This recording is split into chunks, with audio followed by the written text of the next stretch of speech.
Baba Askofu, sisi tulioko hapa, kila mmoja wetu amekusikiliza kwa makini sana, na katika hali ya kawaida tukiwa mahali kama hapa, kuna neno linasemwa alafu unasema hili naona kama linamhusu fulani, lakini kuna neno linasemwa unaona linakuhusu wewe. Kwa hivyo kila mmoja amechukua lile ambalo yeye linamhusu.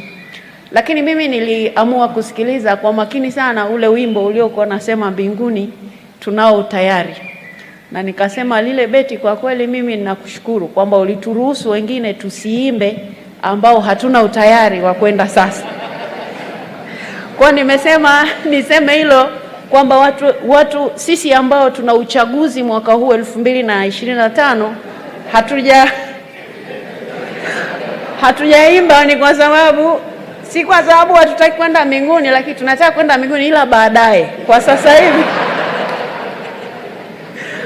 Kwa sasa hivi tunawaza uchaguzi, na hapa tunaye Dr. Samia Suluhu Hassan ambaye tunamtarajia kuwa rais wetu. Kwa hivyo hatukutaka kabisa asogelee huo wimbo na kuimba, na sisi wengine pia wenye matarajio kama hayo kwa kweli hatukuimba, na tunakushukuru sana kwamba ulituruhusu kwamba beti hilo tusio tayari tusiimbe.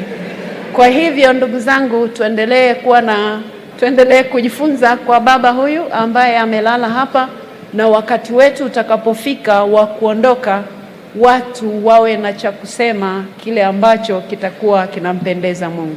Mungu awabariki sana. Mwenyezi Mungu ailaze roho ya marehemu alipema peponi. Amen.